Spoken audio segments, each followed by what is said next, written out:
Picking up a familiar bucket. It seems harmless enough. Kathy uses chemicals to help her in her work every day.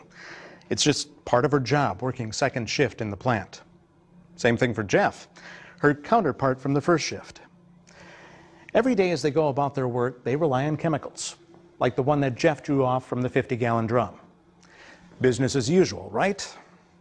Not today, because today you and I witnessed a breakdown, a potentially critical error in judgment. That's right, you saw it too, but do you know what it was? If you work in a place like this, where you use chemicals as part of your job, you know that while they can be useful, chemicals can also be dangerous. You've probably been aware of some of the risks since you were a child.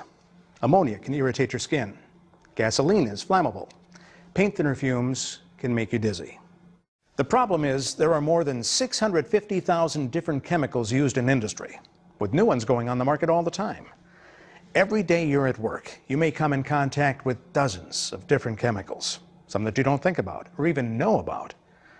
And along with every chemical, there are risks, an array of perilous properties that can make it hazardous to you. The risks of accident and injury are always present when you're working with hazardous chemicals, no matter how harmless they may seem.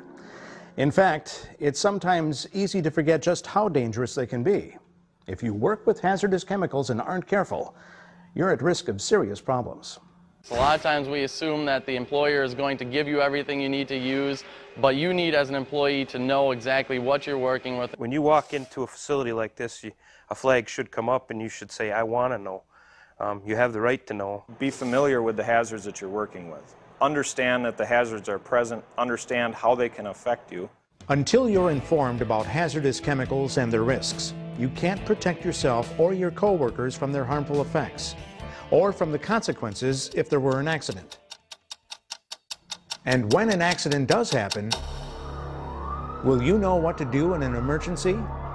With hazardous chemicals, seconds count. How will it affect your health, your income, or your family?